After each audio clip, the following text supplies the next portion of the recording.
Avery, whose show is this?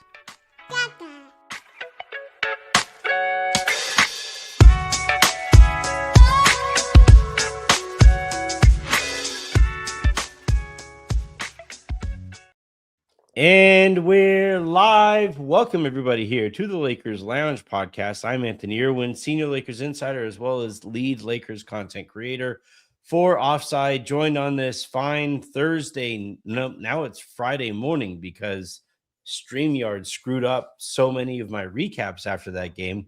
I'm joined on this early Friday morning / late Thursday night by Raj Chapalu of Silver Screen and Roll, of these away games, and of endless optimism.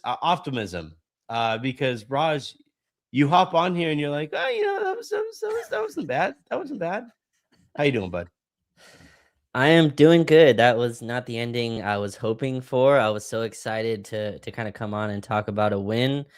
But yeah, they have another one tomorrow. I forgot about that. They somehow have a back-to-back against Indiana tomorrow. We'll see how many people play in that game after this one. But I think there's stuff to take from it. But yeah, not the outcome you wanted against a team that was missing two starters and whoever else. That was kind of like that was better than I expected. That was a better quick recap than I expected. Because I thought you were going to do the whole thing. Because I saw it in the chat. It was like, well, at least they didn't give up. Like they had every opportunity to give up and they didn't. It's like, that can't be the bar. Like it can't be, hey, great. That's fantastic that they didn't quit against a better team. Like we have to expect more of them than that. So we will talk about this game. The final here was 120-113. A quick reminder, please do hit that subscribe button. Please do hit that like button to those of you who are listening to or watching the show live. If you guys are tuning in the morning via podcast, please hit that subscribe button wherever it is that you get your podcast. And if you want to find the show in its live video version and you want to tune in when Raj and I, or Harrison and I, or Pete and I, or just I go live, youtube.com/@Lakers Lounge is the place to find us. There's a few different places that we can start, Raj, and I kind of want to start with the expectations for this team, because I think the expectations for this team, and I know this isn't strictly basketball, but I think that the expectations for this team, I think, kind of says everything about this team, right? That it's like, you know what? Don't embarrass us. Just make it a game, make it entertaining. Let's have a little bit of fun out there. This is an extremely shorthanded Denver Nuggets team.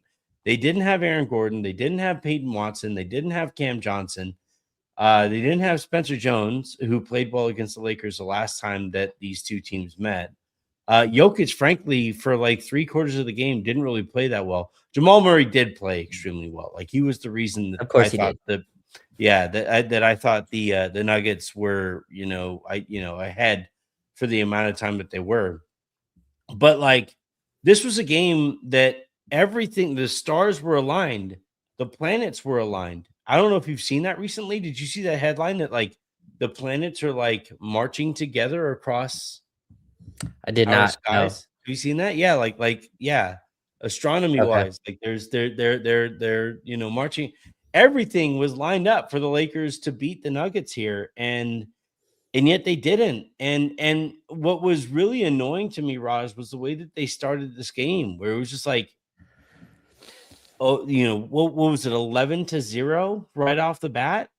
The Nuggets scored 11 points during warmups, and this is a game that, if you're the Lakers, you have to get up for.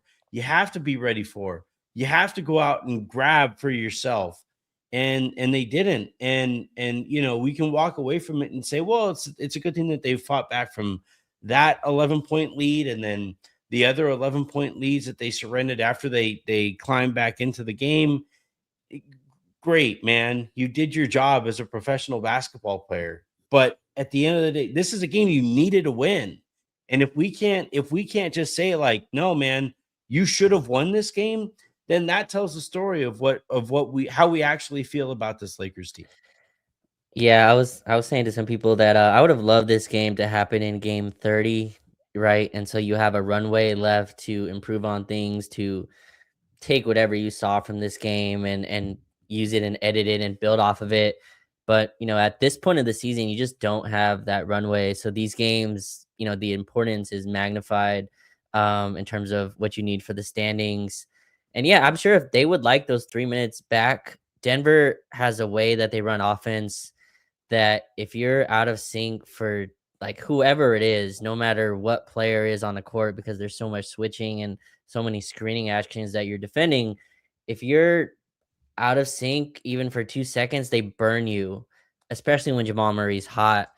And I think our starting lineup, just by the function of the players that are in it, are slow. And I think DeAndre Ayton, excuse me, DeAndre Ayton represents a lot of I this in would have terms of. rather had DeAndre Jordan out there. Oh man, all right. DeAndre Ayton is kind of representative of how slow that starting lineup is, and he could not guard any of their screening actions. Obviously, left the game after 4 minutes, and I thought Jackson's kind of entrance into the game, along with the offense starting to find some tempo, got us back in it. No, it's unfortunate. Like this was a must win to me. I not trying to get any moral victories from this. I think you can take things from a loss in a way you wouldn't be able to sometimes. Like you can learn things from a loss, and sometimes where a win would cover up for a lot of it. You know what I mean? Like if the Lakers won this game, I think a lot of the process would have maybe been thrown under the kind of thrown under the covers in terms of how the process was going. But yeah, it's unfortunate. Again, they were out 3 huge rotation players, 3 starters maybe. We'll see when they're fully healthy. But they're on they have so much continuity built up over years, so much culture built up, so much just organization. Obviously, they changed coaches, but the stars have been the same. Jamal Murray and Jokic have ran this same action for thousands and thousands of possessions now, to where if you're just not together and the Lakers aren't, then you're gonna have a tough time no matter who they have out. But yeah, it's definitely not the way you wanted to kind of go into this stretch of playing all these really good teams. But that's unfortunate. Lakers were right there. Austin misses that one free throw, could have tied it, and then Marcus Smart bricks 2 wide open threes. You can argue whether he should be the one shooting those, but he's wide open. That's the right play, quote unquote. Like he's the open man in the corner. Now, does he need that trigger happy of a shot? I want to go back and rewatch those plays, but yeah, that's kind of the difference there at the end. I thought the defense was actually, like, people are gonna be mad about the switches, and I don't like it a ton, but it forced a bunch of turnovers. Like the game plan I thought was solid in the second half against stuff that you could take, but in an unfortunate loss on the road. Yeah, I don't think it's all bad, right? Like, the people who were saying, at least the Lakers didn't quit, there is a valid point there, right? Like, it's nice that they finally didn't get blown out by a really good team. But that's lower than I'd like to go, though. Like I'm not right, going like there. Yeah, that's too low. Of like, hey, they fought. No, like this was to me a great game against 2 teams that are trying to do something. Yes, Denver's shorthanded, but like I'm putting the Lakers. I'm not saying like, oh yeah, glad they fought back, or glad they didn't get blown out. That's lower than I'd like to go on this game. right, exactly. And because once you go there, you're saying this is a lottery team. Yeah, it's a playing team. Is what you're saying. Yeah, Right. Like once you accept, well, at least they didn't do it, that's the story. That becomes the right. story. Um Normally we save our super comments for the end of the show, but we have one here that I wanted to address right off the top. And Raj, I will let you dip if you want to dip on this one, because you have to go and talk to the team. But here, I'm going to play this first. And the question here is from Ryan Lucas, LA.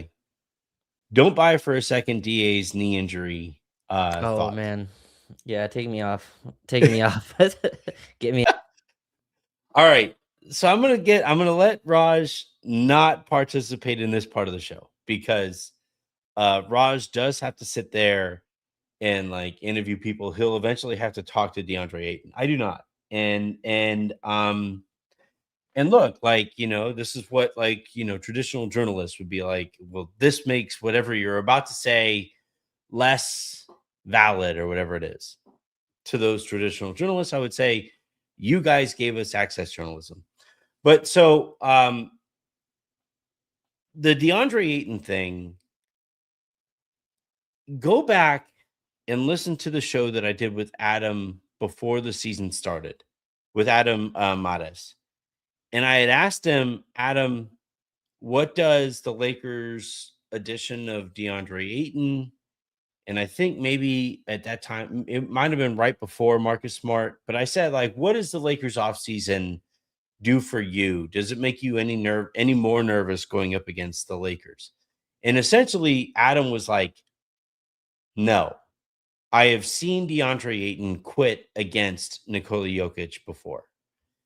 And I went back and after I had that conversation with him, I went back and I like watched that series again, and I watched the way that had all taken place, and I was like, oh shit, that's not incorrect. And tonight the Lakers open up, you know, down 11 points basically from warmups, and DeAndre Ayton was a big part of that. He had fumbled the ball out of bounds, and he was getting kind of thrown all around the court like a rag doll by Nikola Jokic. And eventually he basically just goes like, I'm out. The Lakers sub him out after his first stint, goes back to the locker room. The Lakers say he is out for the rest of the game with knee soreness. Dave McMenamin, clearly based on his coverage of the situation, Dave McMenamin asks, hey, which knee is sore? The Lakers won't say. Dave tries to add some context to the situation and say that actually DeAndre Ayton had dealt with some right knee soreness before the All-Star break, and that had cost him to miss some time. After the game, we actually come to find out it was DeAndre Ayton's left knee that the Lakers are saying was sore. I'm calling bullshit. I'm calling that this dude saw he was completely outmatched. He has been completely outplayed by Jaxson Hayes for the vast majority of the last month or so. And this guy sees where things are going, and he's on his way out. Not saying out, because the Lakers can't cut him. I think he's going to be some like contract filler, and then he'll be cut by whatever team trades for him this summer. But I'm just saying, like, this dude, we've seen him quit on teams before, and this is what quitting on a team looks like now. So, DA, if I were JJ, I'd be like, look, bud, we've tried the crunk juice thing. We've tried this. We've tried that. We've tried everything. I even wore your stupid shirt with your face as a lion. We've done everything I could possibly do to get you to try hard consistently on this team, and you haven't been able to do it. So you know what, bud? Go sit over there. Just go sit over there. And you can, if you want to try hard coming off of the bench, fantastic. But I think if I'm the Lakers, I go into the postseason with Jaxson Hayes starting as the starting center, Maxi Kleba as the backup, and LeBron James as your third string center. And if DeAndre Ayton isn't interested or doesn't show the fight to get back into the rotation, then cool. That going into the rotation or going into the offseason, and you can move on. But for right now, this is what quitting looks like.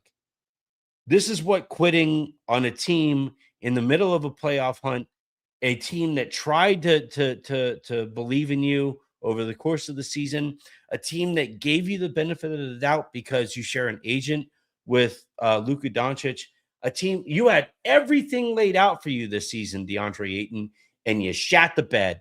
And then when the going got tough, you said, you know what, man? One stint in, Jokic is tough to play against. I'm out. Cool. We're out too. Raj, your technical difficulties were fixed. How about that? Awesome. Yeah, glad you got that off your chest. in terms of Deandre But Ayton. So I want to like going back to just like a strictly basketball conversation about this because we don't yeah, need to. I don't want to put you in that predicament. Um, Going into the postseason, I do think though that like the Jaxson Hayes has to be the starting center moving forward. Like I just think vertical spacing, high motor, rim running. Like, I know it's a bummer to go into the postseason. I do think Hayes is better now than he was when they entered the postseason last year. definitely. So it's not quite apples to apples. But like, what do you think about Jaxson Hayes being the starting center from here on out? Yeah, glad you did that. I don't want to comment on players' injuries and the things they're reporting. But from a basketball standpoint, I think what it is, Anthony, I think probably Aiton is. I think Aiton is more talented than Hayes. But Hayes's basketball fit combined with his improvement on the floor just makes it a much better, fit around the stars and especially Luca. I think it's extremely clear through, however long he's been here that he likes having a lob threat there. Like where DA likes the basketball is not really where Luca wants to. Like Luca doesn't really want to hit the bounce pass to the short roll unless he's blitzed, and he wants a guy that rolls really hard to the rim and that like once he's in the air and he can't shoot, he can make a quick decision midair. Okay, my guy's running hard. He has a lane where he can catch a lob. I think that's where the fit is. And then I think Jackson's defense tonight, like it's gonna go under the rug because of a loss, Anthony. I thought Jackson was awesome. Like he had not one, he had like 4 or 5 defensive possessions on Jamal Murray, legit making him change his shot in midair, legit making him second guess where to shoot from, along with the isolations against Jokic. Now you're not gonna stop Jokic one-on-one. And again, they switch a lot of these actions. So Jackson doesn't get a lot of one-on-ones against Jokic the way they were helping. But I thought him on the perimeter was so good. His rebounding was there. I thought he played an awesome game. And I think you see the strength that he added over the summer. I think his timing on when to dive on post-ups, like he had 3 or 4 dunks off of LeBron post-ups. Those are plays that Jackson just did not have like the rhythm last year with. And this year his timing is just a lot better on those.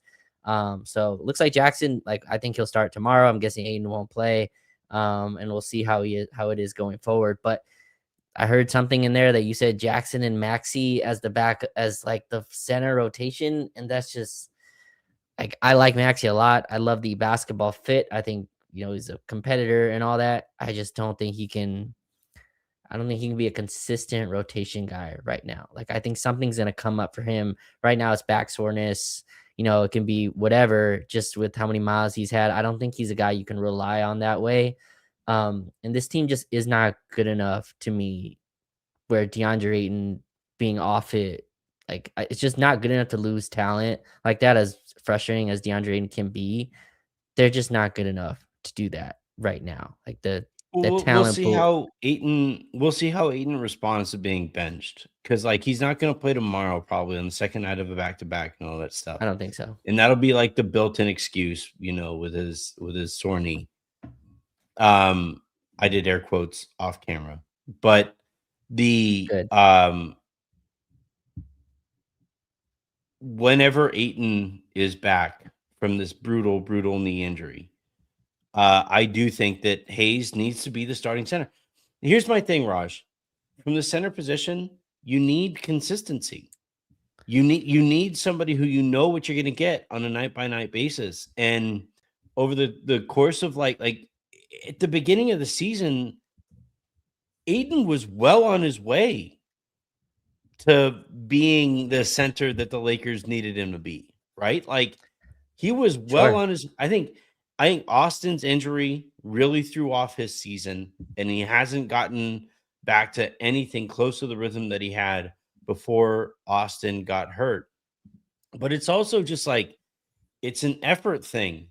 It's an engagement thing. It's a discipline thing. And I can't believe I'm saying this, but Jaxson Hayes is more engaged and disciplined and all of that stuff than another NBA player. And it's just because the other NBA player here is DeAndre Ayton. Yeah, I mean, I never had questions of Jackson's engagement. I thought his decision making was always the problem. Like he was always a energy big. He just improved as a basketball player. And again, I'm not trying to cape for Deandre Ayton. I also think a part of this is you got to know who you sign, right? You went out and recruited this guy, or Luca recruited him. However, this went down. I think you had to know the guy you signed. And if you look at the start of the year, Anthony, I said this on the LFR pod, I believe. I think Ayton had more than 10 shots, 11 of his first 14 games with the Lakers, right? So he was offensively involved in a way that obviously once the big three come in, your role changes.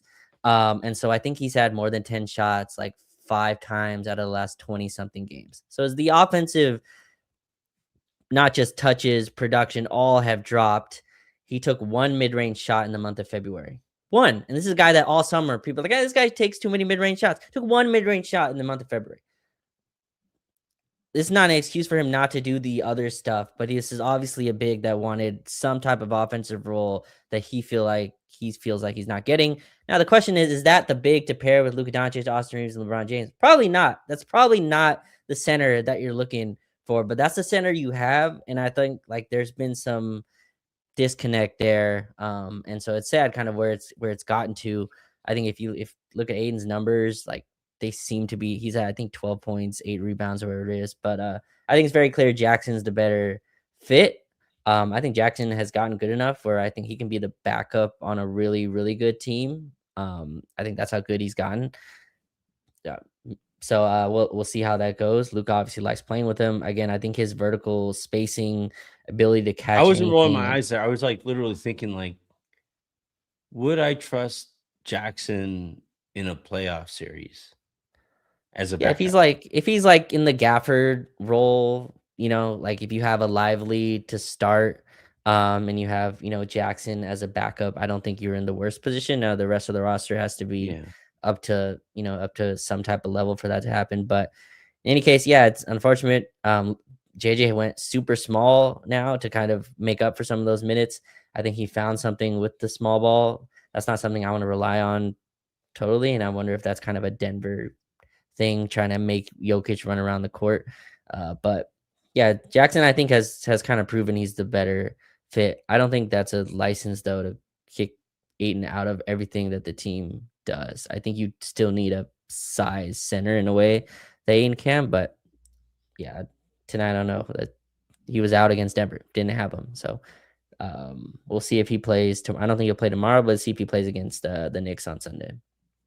I really wish they had converted Timmy instead of Buffkin because I liked the Timmy minutes, and I liked that he could play alongside a center. I liked that he could be a small ball center. I like the quick decision making. I like He's the high energy and the motor and stuff like that. I really liked it, but they just kind of went away from it. he can play. He's on a two-way. Not like he Well, no, can't he play. can play. No, I'm saying, but like for the playoffs, right? Like going into the Oh, I playoffs, like see. they have to make him Yeah, a full on. They have to sign him right. fully I mean, if he's to not make him playing available. now, he wouldn't Yeah. get. He's not playing the playoffs. Right, but that's a part of it that it kind of drives me nuts. Since I know like Pete has said that like Buffkin was about to get signed by another team. It's like, oh no, it's the LeBron James gift, right? Like, oh no, Buffkin's getting signed. What would I do without Kobe Buffkin? Like I actually think Drew Timmy serves a purpose on this team. I don't think Kobe Buffkin does. Yeah, Um, like the two big units he was playing earlier. I don't know why they it went looked away from great. that. Yeah, And they had him like as like a fulcrum of the offense sometimes, like at the elbow and at the pinch post, and yeah, they just like stopped playing him, and then converted Buffkin. And it's like Buffkin hasn't played since in yeah, any meaningful minutes, and meanwhile the Lakers are stuck here. Like, man, I sure do hope Maxi Kleber's healthy. Like. yeah. Like it's just a tough spot that old combo guard Bob has put them in. I want to talk about the rest of the game here though, because I've noticed a trend, Raj, and I'm going to talk to Pete about this tomorrow as well. But I've noticed this kind of trend that basically since the All-Star break, it has felt like they have slotted Austin as kind of a tertiary creator, and they've moved LeBron up to secondary creation. Have you noticed that in your kind of film study as well? A little bit, yeah. I think when all three are together, it's mostly Luca kind of running the Yeah. actions. But I think LeBron has gotten a lot of the second kind of the second unit creation. While Austin kind of fills the connector shooting role, which makes a lot of sense. You need some spacing out there. And LeBron has not shot the ball from three very well, so they've kind of put the ball in his hands, allow him to attack the post. So I've seen some of that. Tonight was Anthony, I thought tonight was the best those three have looked together against a good team. Like, against a really good team, this is the best they've I think looked they made strides collectively. the last like handful of games, Yeah, like going into tonight, their net rating is way up. Now, like, some of that is like feasting on bad teams. So you can contextualize this stuff however you want. But I also liked what we saw from those guys. And now like I do think that there is some kind of like at the start of the game, I think there was some kind of like, all right, who's gonna set the tone? And everybody's kind of like looking at each other like, all right, who's doing what here? Like, is this a Luca yeah. game? Is this like because recently they've been playing a lot more LeBron games early on, and then Luca kind of steps in over the course of the game. And I thought that, like, in this one, it was kind of calling for it to be a Luca game, and LeBron wasn't really involved all that much. And I don't know. I but I know I'm with you though, like on a more kind of macro level that like they have made real progress here. And I was really hoping to see that progress carry on early on into this game. But I think eventually over the course of it, I'm with you that they looked about as good as you can as they've looked against a team like Denver so far. Well, tonight was kind of the vision, right? Other than, like, I was so annoyed because every time we made a nice run, Anthony, Tim Hardaway Jr. would jab step three in someone's eye, or Strother would hit, the ball fumbled. Strother somehow got it back, got between two Lakers, hit some floater. So they hit timely shots. Zeke Naji hit a three. I can't imagine he's hit a ton of threes this season, but he But had a that's three in Denver's the. thing, man. Like against the Lakers, they always hit Oh, they were that like half second to go in the shot clock, and backbreaker. it's some bullshit. But Yeah. yeah, it's some backbreaking three that, like, Yeah, it's just there's some no way stupid there shot. that yeah, there's no way there that guy would hit. But I thought the second half was kind of the vision of, all right, we have, Rui is a 44% three-point shooter, Luke Kennard is a 49% three-point shooter, and we're gonna surround the stars with those two guys. So now you have, it's a pick your poison. Like, you're gonna switch a center on a Luca or Austin Reeves, they're gonna cook you one-on-one, or if you help, now we're swinging it to two dead eye shooters, and that's kind of what happened in the second half. Now Kennard got picked on a little bit defensively, but I thought the trapping scheme is what caused those turnovers. Obviously, you're not going to force 10 turnovers from Jokic or whatever he had every night, but that's kind of the like, for every turnover, there's three layups that you give up, right? That's kind of how this defense is. That's how it lives and dies. It's living on steals, which means it's dying on easy shots that it's given up. That's kind of the trade that you make with that type of defense. But at least on the offensive end, I thought that was kind of the vision of it. And having a rolling big that dives hard opens everything up against this Denver team. I just don't think a pick and pop mid range shot is beating the Nuggets. Their offense is too good. Like, if you're getting twos against them, like, you're just not going to hit enough. You're just not going to hit your mid range shot at a high enough efficiency to beat a Jokic Murray offense. Like, that's just not going to be a consistent scoring level. So I thought at least the offensive process was good in the second half. But yeah, I'm sure they want that first quarter back, because that was just, it felt like they didn't realize the game started. Like, I was like, the game's going. Like Murray has three jumpers already. Let's go. And it's like 11-0. And we're just not in a place to spot a team, especially on the road in Denver. 11 points. I think we won the rest of the game by 6 or something like that. After that point, pretty much played them dead eye from that Well, they point in only the game. lost But by 7. So if you start down 11-0, that means you won the rest of the game by 4. yeah, Um, but like, so excuse me, I'm getting sick. Avery brought home a bug. Um, When this game started, Jen and I were watching the pit. Do you know what the pit is? No. It's Like a like fire pit kinda modern thing? ER. I don't know if you know what ER is. It's a Yeah. Oh, show, like Grey's Anatomy kinda thing? uh significantly better, but like sure, that's the premise. It's like it's a hospital show and it takes Okay. place in this ER. In this Okay. season of The Pit is taking place July 4th weekend, and it's called The Pit because it's this ER room in downtown Pittsburgh. Okay. And Okay. and so like today's episode, so Jen and I don't get very much non-kid time. So normally I'll say, "Hey, we could watch whatever show we want to watch together until you fall asleep on the couch, and then I'll move the Laker game onto the main screen." On the main screen at the very beginning of this game was an episode of The Pit where this like kid was holding a uh, firework, and it went off in his hand. And the thing, like people who are watching The Pit will know it's a very graphic show. And I'm watching like The Pit. I'm like, somehow the beginning of this Lakers game is less gruesome than what I'm In this bloody show that is I'm more watching. Yeah. gruesome than whatever it is I'm watching on the freaking Pit. It's like because I'm with you because I was like pumped for this game. Weren't you? I was It was like, a massively anticipated game. Like your team is fully healthy, minus Max Kleber against a good team that's shorthanded. You're not favored technically in the lines, you but already beat like this them is a one game. time earlier in the year. Yeah, Like technically, they didn't have. I don't think they had Jokic the first game that the Lakers beat them. Um, I think so. but it's like I'm like, I was pumped going into this game. I was like, I can't wait for this game to start. We're in the offside chat, right? And everybody there is like, all right, let's fucking go, man. Let's get this game underway. And by the time I'd actually turned on my offside app, they're already down 11 points. And I'm like, how, man? How aren't you ready for this game? And and it's not a strategic thing. It's not like they weren't ready to what you're going to go up against with the Denver Nuggets. They know who they are. They know what 102-mile-an-hour fastball they're going to throw at you at the beginning of the game is going to look like.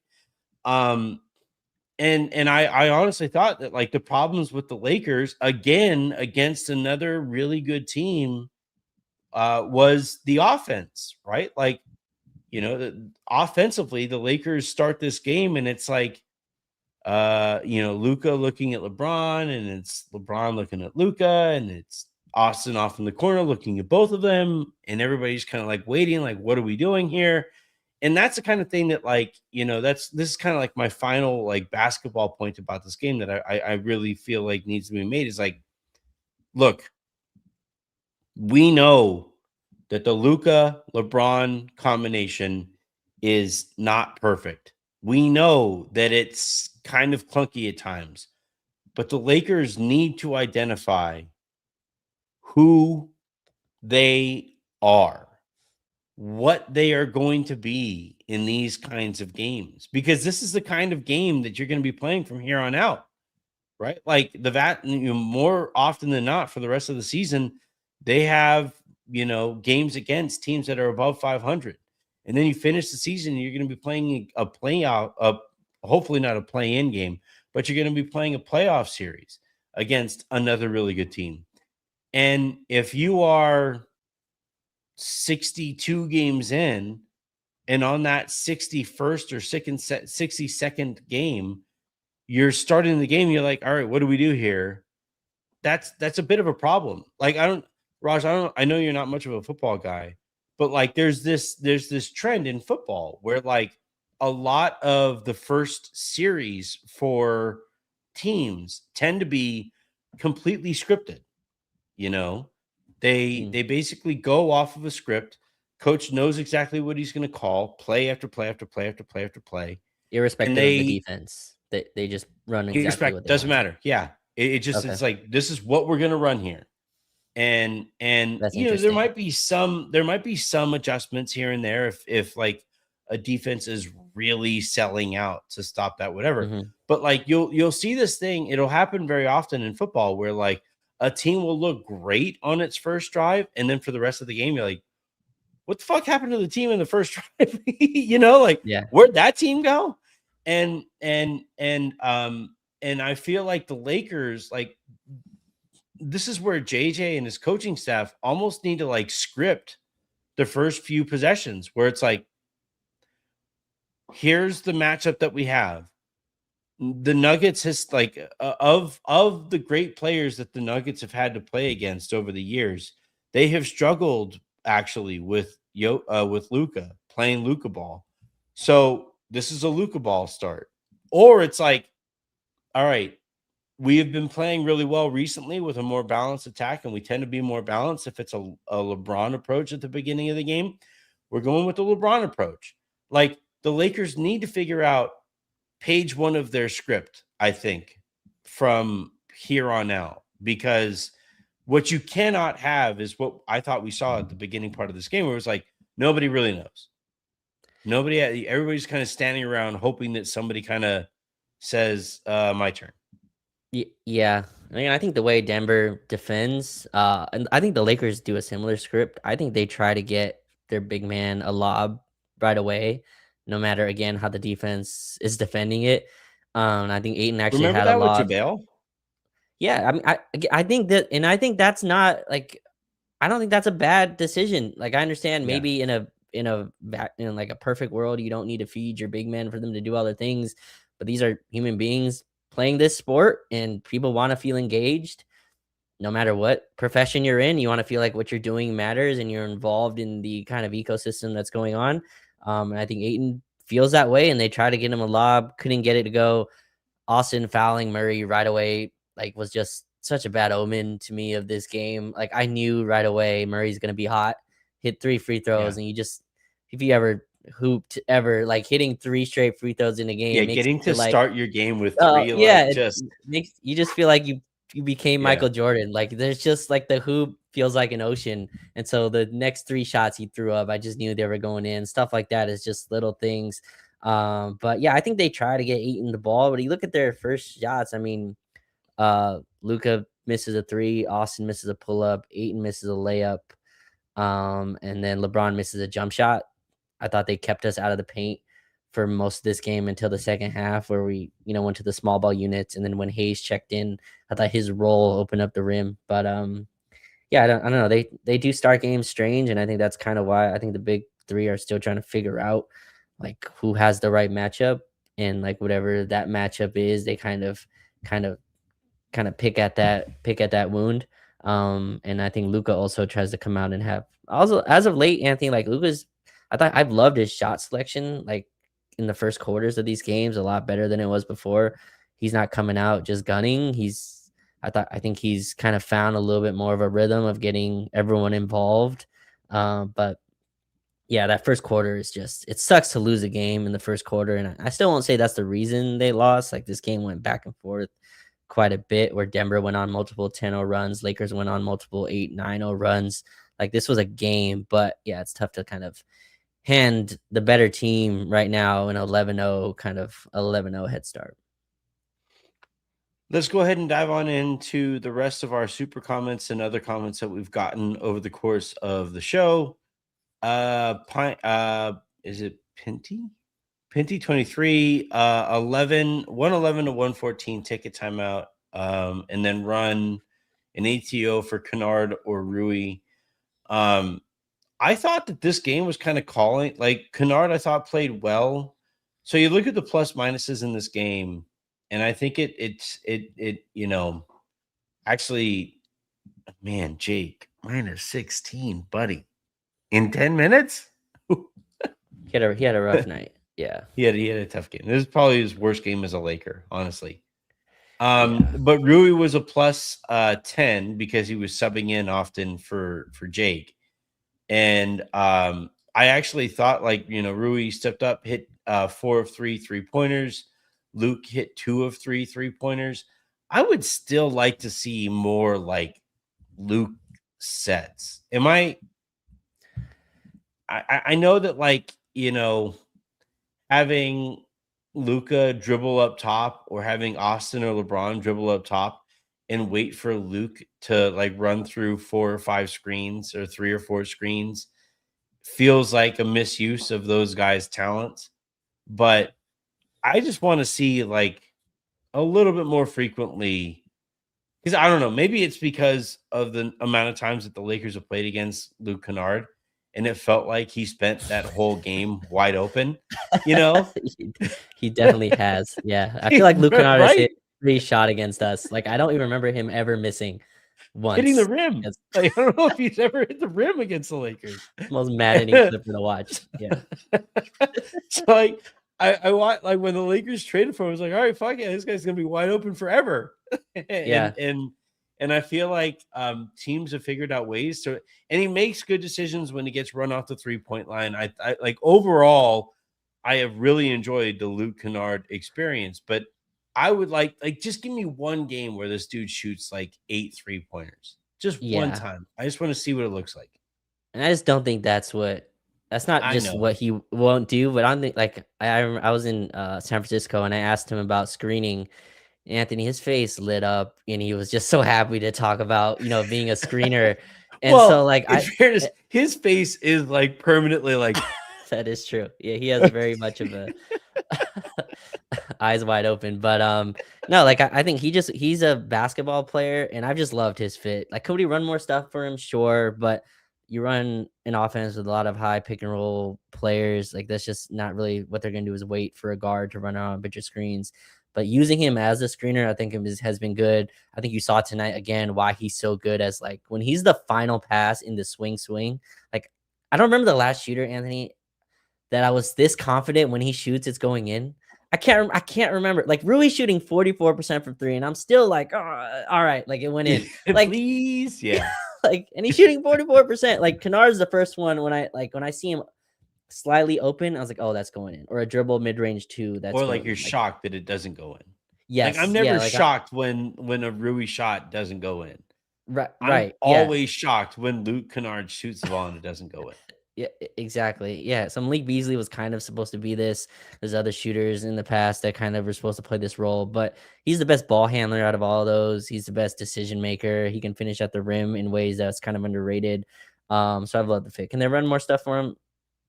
Sure, but I think he's fit in. He's fit in pretty nicely for the team.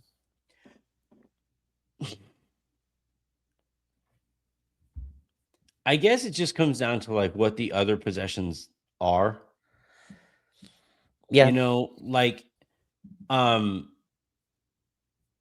so essentially I always used to like watching Phil Jackson teams because if it felt like the offense was kind of wandering away from the overall goal, he would just be like, stop, chill, get Shaq the ball, you know? And it would be like, stop, chill, run whatever triangle, system or options that you can't, whatever it doesn't matter. It ends up with Shaq on the right or left block. And it's like that just kind of centers everything. And weirdly, I kind of think that should be Luke Kennard sets when he's on the court, where it's like, everybody chill, no more ISO ball for a little bit. Let's let this not blinking psychopath run around like 3 or 4 screens and see what we can let this guy create, and see what we could, because the way that like defenses react to Luke Kennard catching the basketball is something that like, because you've met me, you guys see my face. I was never a great athlete. The only way that I could ever score is just like by getting, and this is what Austin does. This is what makes Austin such a great offensive player. He gets defenses or defenders leaning one way, and he's really good at once he sees that lean, he goes the complete opposite way. And to me, Luke Kennard is that for the Lakers offense, where it's like Luke forces a defense to completely lean in a completely different direction. So whether it's Luke scoring or somebody scoring on the backside of the defense leaning towards Luke, Yeah. that to me recenters what the Lakers should be trying to do. And I It think sometimes not using him in that way kind of doesn't bring out everything that he can bring out from the offense. Yeah, I think it makes the offense more organized, and I think that's why the starters can look a little bit jumbled. Because usually what happens is usually every not every team, but most teams, they have like at least one guy in the starting lineup that is the movement shooter, and like, okay, that's the guy we're gonna run the first play for, and how you Yeah. defend that. Like the Warriors would run their first play was always for Clay, or the Celtics, the old ones, they used to their first play would always be for Ray Allen. They weren't the best players on the team, but they would kind of kick start the engine. And however you defend that play is how we start our offense. I could see Or like we Kennard said doing that. earlier, for the Lakers, it was with JaVale, right? Like it wasn't you're like spacer, right? Like for the Lakers in those previous on those JaVale teams, JaVale was probably their best floor spacer on the court, right? Right, just in a very different way. But they started all of their games with the JaVale lob, That, that, and it really kind of set a tone. that team was so good. They also had Danny Green in the starting lineup. It was like it's like just, and then they had AD just like, if you We do were so anything, spoiled. I'm cutting and dunking on your head. Well, just an absurd team that had Alex Caruso coming off the bench somehow, even back then. Yeah. KCP coming off the bench somehow on that team. That was a ridiculous team. Well, that's because Uh, they shouldn't have been starting Avery Bradley, but The that's a Avery different challenge. I always remember Avery challenge. Anthony Davis said it in preseason. He's like, "Yeah, we have the Avery challenge, which is like a defensive challenge." This is a guy that was like jumping on teams from like going back and forth on teams and won the starting job here. But he did his job. Lakers won, a yeah. billion games that season. Next question here comes from Justin Tyndall. 1 and Ugh. 12 against 600 or better teams. Groundhog Day. So, Raj, I don't know if you saw this, but the conversation that Harrison and I had most recently was about what the Lakers can do to prove that they are not fraudulent, and that stat points to that stat to me historically points to fraudulence. So, I'm asking you, setting this question aside, is there anything that the Lakers can do for the rest of the season that would make you feel like they are not fraudulent? So I'm not going against this stat because I think it's a legit stat to look at. I've just never seen the stat of a team's record of teams against over 600. Like usually it's 500 and more. I haven't really seen the 600 or better Well, last stat year the in Lakers were really good against good okay. teams, which Right. is But weird I just because they haven't got seen their that. asses kicked in the first round. Right. Yes, I haven't really seen that stat. No, I mean, again, like, can they get to contender status this season? Probably not, and I think even, people with the team would likely tell you that.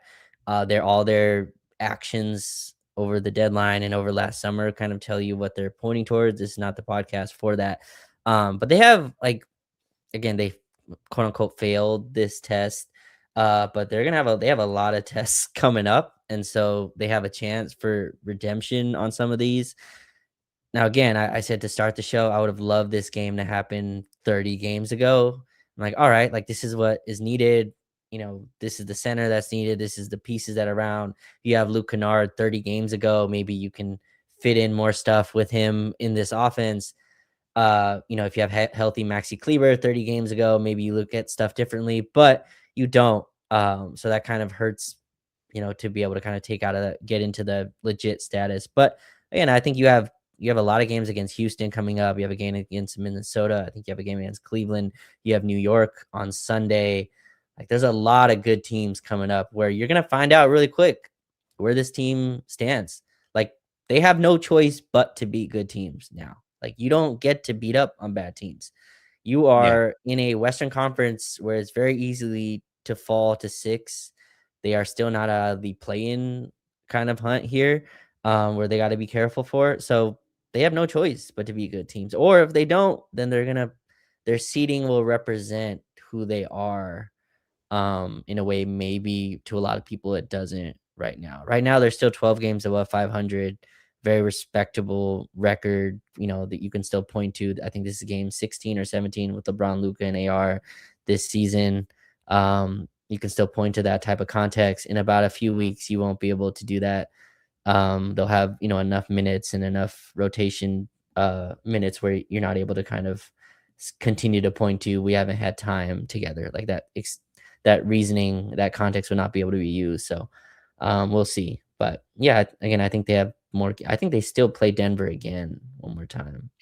I think If I going remember. into tonight's game, they had like 13 games against like teams that I would identify as good teams Uh-huh. from here for the rest of the season. And Yeah, I kind of they play said Denver that, at like, home. They play Denver at home again actually in 9 days.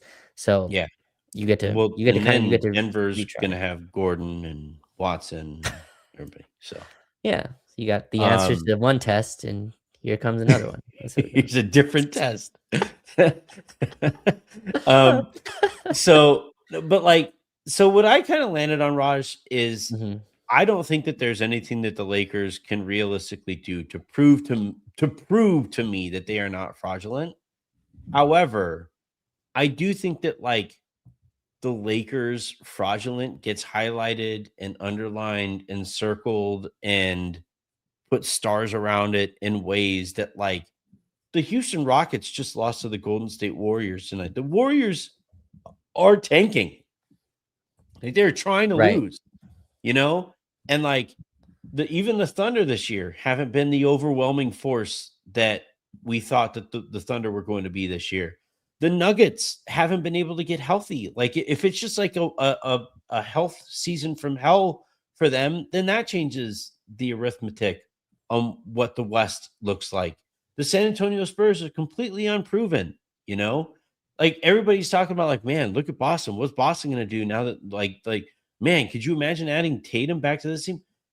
Boston learned how to play without Tatum and now has to relearn to play with Tatum, with a completely different group of like, with a somewhat, I guess, different group of players, That's a good like, problem to have. I'm not gonna lie. it That's totally. not a bad But not a bad Raj, problem that's to how we have. felt about LeBron. That's how we Sure. felt when, like, LeBron was coming back. Was like, I was mocking people who were saying, well, what's going to look like when LeBron comes back here? And it turns out that actually it did kind of mess with some of, like, the ways that the Lakers were playing, right? And then on top of that, you had Luka get hurt, and then Austin got hurt, and all that stuff. I'm not blaming LeBron for the way that the season has gone. I'm just saying that, like, there isn't a team. Detroit, right? Like, they might Asar Thompson appeared to really sprain his ankle in tonight's game. And on top of that, they don't have any secondary creation aside from Cade Cunningham. Those teams don't normally fare all that well. The Cleveland Cavaliers are pinning their postseason hopes on James Harden. That doesn't normally bode all that well. Like, there isn't a team out there that I'm like, all right, yeah, they have it all figured out. And the Lakers certainly are not that team. So, like, even while I will say I do think the Lakers are highly fraudulent, I do think that, like, if they get the wrong matchup in the first round, they are completely screwed. However, if they get the right matchup, if they can somehow, some way play against a Houston, for example, then let's see what that looks like. I just want to see what it looks like, and and Yeah. and and yet, like, the way that they're kind of talked about nationally is in this way where it's like it's the cute flirting versus sexual harassment meme, and the like like you have these people who are like, or the Gordon Ramsay, like, what am I, an idiot sandwich? And then, like, when he's talking super soft, and in the next frame, it's like, I want to see some of these other teams get picked apart in the same way that the Lakers are. And by the way, like, I actually think that the Lakers have a more addressable question than most of these teams have, right? Like, the Lakers, it's like, hey, can Luka Doncic, LeBron James, and Austin Reeves figure out how to way to play together? Like, to Yeah. me, that feels like something that eventually they will, whether or not they do between now and the postseason, I don't know. But that like, if I'm going to gamble on a team figuring out its question, that's not a bad question that you have hanging over you, I don't think. I don't know. That's what's interesting about like the fraudulent kind of conversation, because I think if you kind of zoom in on each player, like, well, Luka Doncic has had a bunch of playoff moments. So he didn't win the championship, but led a team to the NBA Finals. LeBron James is LeBron James. Austin Reeves has had his playoff moments.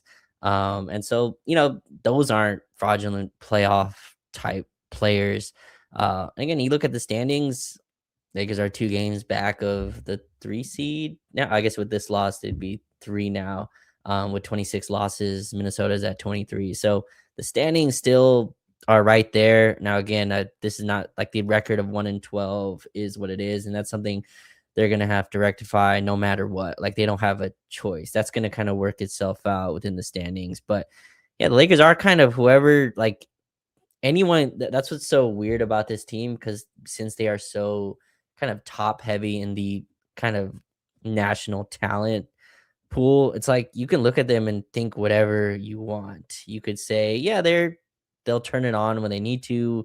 You could say Luka Doncic can't play defense, so I don't think they can win. Like, there's a bajillion places you can go to wherever you want to define it. But I look at it as what you just said. You have 3 players who you believe would have been all stars this season if Austin was healthy.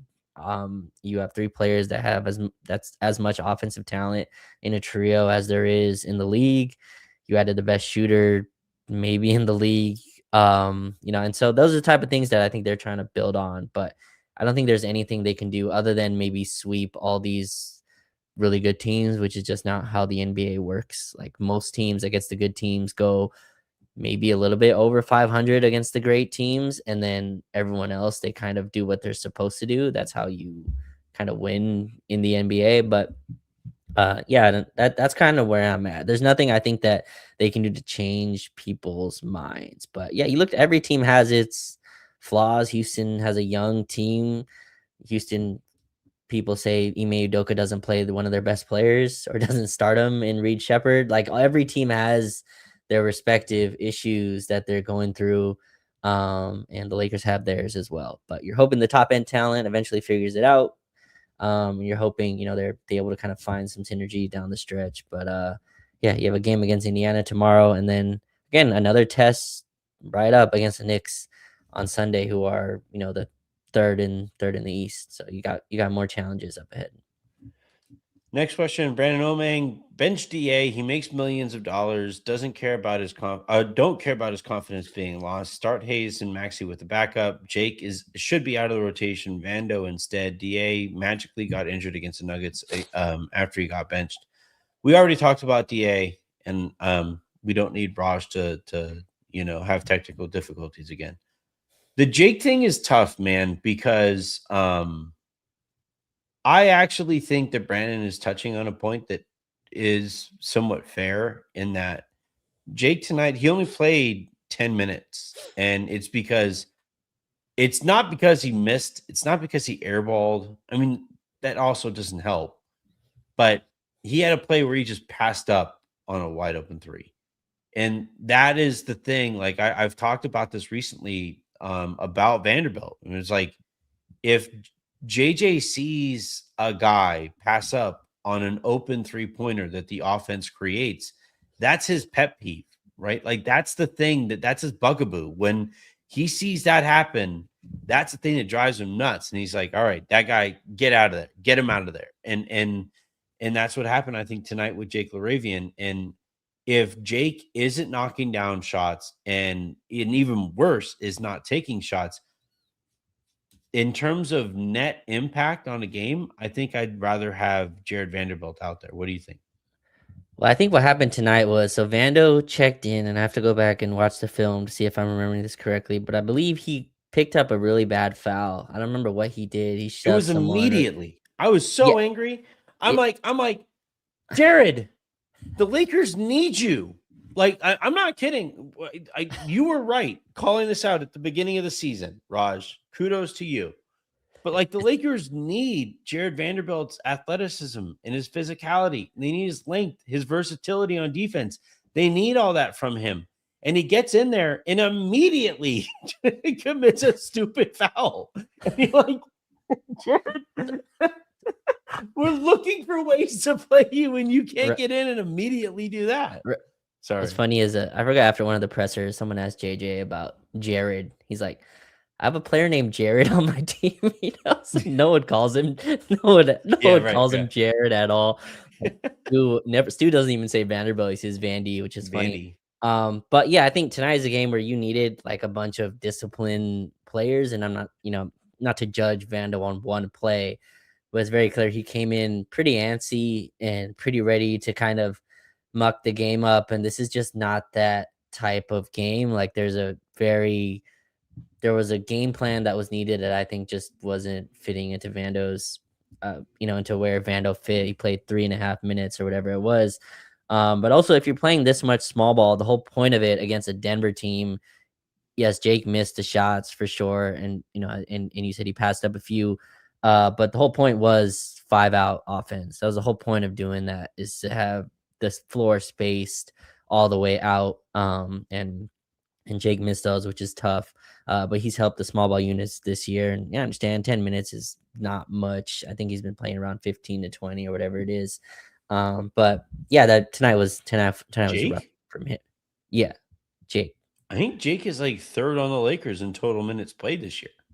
Well, I meant like per game. I was looking at like Oh, per game. He hasn't missed very many. I think he's he might been have missing played it. games, but He hasn't missed a game, right, this season. no. Yeah, he's playing like 25 minutes a game.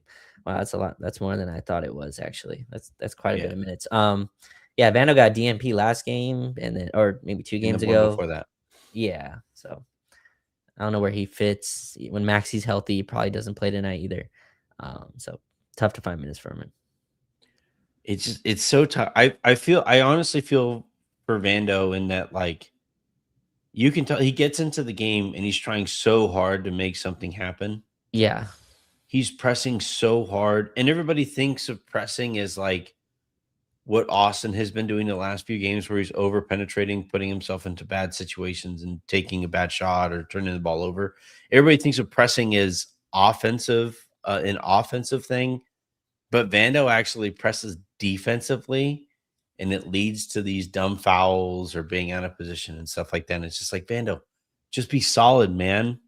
Like, just be solid, pick your spots, and because I do genuinely think that, like, I said this in the chat. I was like, I thought that because the Lakers came out with such like low energy, I thought that they kind of needed Vando's like chaotic energy to just kind of like yeah. wake everybody up a little bit. And then he got in there, and like his chaotic energy was just like bumper cars, buddy. It's just like, Yeah, well, that but doesn't but help anybody. but Denver's a team that's gonna make you pay heavily for that type That's of fair. defense, right? Like Jokic is gonna take advantage of every bit of extracurricular movement you try to do, and I think JJ. Now, is that the right decision? Who knows? I would have loved to seen Vando a couple more possessions on Jamal Murray early, maybe to kind of turn the fire off before just it was engulfing everything in flames. But yeah, didn't really get that opportunity. Well, it was also tough because, yeah, like they brought Vando in, and then they started like they stuck with like the giving up switches. And if that's what you're doing when Vando's on the court, No then you point. may as well not have Vando out there. Yeah. Yeah. Next question here comes from, I think we have one more. So oh no, wait, we had one a second ago. Sorry. Brandon also said so Jokic can't foul out. He def should have had 6. It was weird. Like, he tried to pick up his 5th like on 3 different occasions, and the refs like just didn't look in that direction. I was actually really kind of frustrated with, like, I thought Luca got a quick tee. Now, it was very apparent that, like, Luca said something at the beginning of a transition play, and they like came back to him and gave him his tee after the Nuggets scored their points, which I don't know if I like. Like, I feel like if it's a bad enough tee, you call it then, because then it becomes a 3-point play, you know? Like, I don't I feel Y- like y- if it's a tee, it's a tee in the moment, It's not like y- let me come back to it kind of a deal. Yeah. Um, but I thought that, like, Luca picks up that tee. Jokic was doing plenty of yapping to the referees, and oftentimes, far more loudly and his arms were more involved in it and stuff. And like, you can't give Luca without knowing what he said. We know that, like, I always laugh when they're like, "Oh, Luca said the magic word." You're telling me Jokic is sitting there saying "frick"?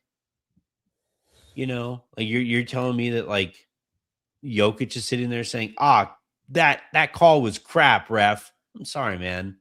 Absolutely not. All these Yeah, guys cuss. yeah, sure. Referees just choose what to hear. I do think Jokic has found, like, I think he was worse, in previous years of his career at like going at refs. He's found a little bit better of a way to do it, I feel like. And I think refs this year are just over Luca. Now, like, is that Yeah, the I agree right with that. thing to do? Like, who knows? That's not the point of this, but it is what it is. I don't think they want to hear anything. And like, to some extent, like, you can understand when it's the first quarter and Luca's like, hey, like, that was an and one. Like, it's been 3 minutes. Like, the game just started. And so I'm not that that call shouldn't be called, but I'm sure there's some of that where like, look, we don't want to be talked to for the whole game. Like, I'm sure, like what Lucas said to get that tech, I'm sure it doesn't really warrant a tech. It was kind of just like all right, we know you're one away from suspension, so we're gonna shut this down now. Like, here, you want one more? You want to be suspended in the next game? Again, is that the authority of them to do that? That's up for debate. But to me, that's what that tech was. It wasn't that Lucas said something so crazy that he earned the tech there. It was like, we're not doing this for this game. And yeah, I'm with you. I think they let Denver have their transition offense. That they got the three. It was actually a 4-point play. They got a three and then got the tech, Yeah. which made it worse. So, like, just purely from like a basketball standpoint, Raj, and Luca fans, like, mute this for like 30 seconds or whatever. Luca, shut up. Stop, dude.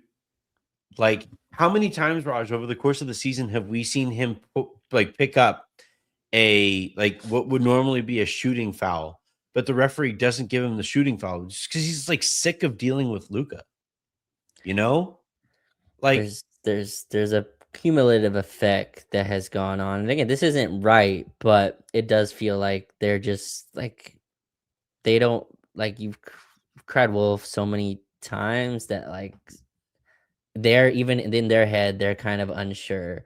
And Luka leads the league in free throws. Like, it's not like he doesn't get to the line, but for sure, there's a yeah. lot of calls that he should be getting that he probably doesn't get because own they're kind of over it as a referee staff. Here, I'll present it to you this way, Raj.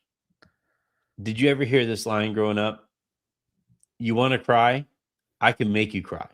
Did you ever hear that? I did not hear that personally. My No. my Mexican mom was like, if I Okay. was, if I or my brothers were kind of whining a little bit, and it was like, and you were like trying to get ourselves to cry. I remember my mom was being like, "Look, man, you want to cry? I can make you cry. That's an option here. I know how to make you cry if you want." And I think that's what the referees have basically done. It's like, look, man, you want to cry? You want to sit here and whine? I can make you cry. Here's a T. Now cry, buddy. And it's just like I just think and I also think it like leaks into it or not. No, I'm not going to blame Luca for like the rest of the Lakers complaining, but I think the Lakers collectively are just such a shitty team to referee because you have Luca whining and you have LeBron whining and you have Austin whining and you have and it's just like eventually referees just like stop, man. Like, have you heard Stu Lance on these calls recently? He's just like, everybody shut up. Just play, and I can't say I disagree with Stu. Yeah. Again, that's something that you'd have to like they're gonna have to internally, and I'm sure they've kind of discussed this. But again, in the heat of the moment, like it makes sense if you think you got fouled or if you think you're being done wrong by the refs. It's just an emotional response. One of my favorite it's something I just implore anyone to do. It's been enough time now where I feel like this has aged in a point where there's people who don't know this exists. But there was a documentary that Spike Lee did. It was called Kobe Doing Work. And it's Mhm. this, you've watched this, I'm sure, where it's like it's a full game. Like there's mic'd up, and then there's this, which is just full game, full bench, every conversation that existed in that It was a game. blowout against the Spurs. It was a blowout against No. the Spurs, but it wasn't a blowout the whole game. The Spurs went Yeah. up early. And so Kobe has like a point in there. Spike Lee asks him about the referees. And like he makes a point. He goes, yeah, I used to get on him, but now I only get on him for my teammates. And so like if you listen to Kobe doing work, like every time he goes up to the referees, it's like he's promoting something that happened to his teammate, which like I think makes it less of a confrontational kind of conversation. I just found that super interesting. This doesn't mean Luca can't go complain his point to the referee. But again, I think all the stars, you listen to Jokic talk, and he said something about like someone asked him, what have you improved? And he's like, yeah, I don't talk to the refs as much. I think that's just something that happens to stars. LeBron doesn't get calls either, but I think he's also realized that complaining doesn't do much for him either. But yeah, and again, Luca was brilliant tonight. Like I thought Luca was awesome. Hit a bunch of savior shots. Hit a bunch of shots that made no sense where he was fouled. I thought he got 6-and-1s that weren't called. But yeah, that's definitely something that you notice is that the refs are kind of over it. And it's kind of on the Lakers to adjust to that. Yeah. I just remember when I was coaching, it was a lot more effective, like going into timeouts at the end of quarters, at the end of halves, just like having an actual conversation with the referee. Hey man, like the you know, the screen that you've called against us 2 times in a row, how much of that is like us actually setting a bad screen, or how much of that is like that defender knowing that if she falls or he falls, they're gonna get that call, you know? Can we like keep an eye out for, is the defender actually set here? Is that actually this? Is that actually that? Because like there's still human beings. Like Raj, you know what your mentions look like on a day-to-day basis. Yeah. Like I'm at a point here where it's like verbal harassment, all that shit, like verbal abuse, that doesn't have to be part of my job. I'm just blocking people who I have interacted with for a long time. If you call me a moron, if you go like directly at me on stuff, I'm sorry, bud. I don't have to deal with you. You know, you don't. My show is or my content is now big enough to where like I don't have to deal with any one person on a day to day basis, other than my bosses. I will not block my bosses, but like, you know, I like this notion that like verbal abuse has to be a part of anybody's life, and that referees just have to like deal with that and eat that. Like, eventually, referees gonna be like, no, I actually don't have to eat that one. You Yeah. do, you know? Right. Yeah. And yeah, again, I don't think it's as I don't know, they're not like doing it to take away, doing it in a way where they're messing up a full game, but there's definitely a part of like, hey, we're not believing every time you Yeah. point to your wrist or stuff like that that probably annoys anybody. But I thought again, I thought there were a lot of calls tonight that were just strange. I thought Jokic inbounded the ball and don't know how that was pulled back. I don't know if you saw that, but Yeah, it Jokic was weird. inbounded Rui got the They steal, said got the after the basket. game that they said that he didn't have proper control of the ball, and it was like he had 2 hands on it. The referee, even if you look at the replay, he signals like to like inbound. At least I thought that's what his signal He was. was Like, doing hey, his count. yeah. And so yeah, he's doing his count. And so I don't know. That was strange. But anyway, that's not why the Lakers lost, but I thought there were some strange Yeah. calls in this one.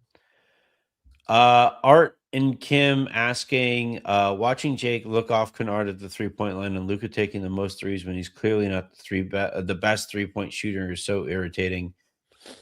The Luca 3-point shooting, I think, I just think he's had a really bad 3-point shooting season, and that normally it won't be as kind of tough to watch as it sometimes can be. Um, I just think like and like with Jake, it was his worst game as a Laker. Like I don't know how much more analysis I can offer beyond that. It was just a really bad Jake LaRavia game. Y- Yeah, he really struggled on Luka's 3-pointer though. I mean, this is kind of what he shoots. Like he's shooting almost 36% from three this year. The title year with the Mavs, he shot 35. A bunch of years with the Mavs, he shot around 35%. And I think that's a function of the shots he takes, not the quality of shooter he is. Right. So yeah, he will shoot better, but his shots are like if he's gonna live in this shot diet, like it's gonna be at this type of percentage most likely, right? And it's gonna like 35% on 9, 10 threes a game is totally different on like 2 or 3, right? So you're getting the volume of shots up, even if it's not at 37, 38%, you're getting the volume. But I don't think the percentage is going to change much. Again, I think there's places where he can let success be his guide a little bit more on some of these, but Yeah. it's kind of nitpicking on his threes. I've liked a lot of them a lot more as of late, kind of surrounding with both LeBron and AR. Like his shot selection kind of I thought has improved. But yeah, like he's gonna take the most threes on the team. Like just Yep. expect that going forward. All right, everybody. Thank you, everybody, for tuning in. Plan for tomorrow is to record with Pete at some time in the afternoon. Make sure you guys are checking out Raj's work for Offside as well as his written work for Silver Screen and Roll. His appearances here, the Lakers detailed show. Raj is everywhere. I'm really happy, Raj. It seems like you're getting a few more shout outs in the media and stuff like that, and by our peers and stuff. And you 1,000,000% deserve it. It's been really, really cool to watch that. Appreciate it. But until tomorrow, have a great rest of your evening. Make somebody else's, and I'll talk to you guys then.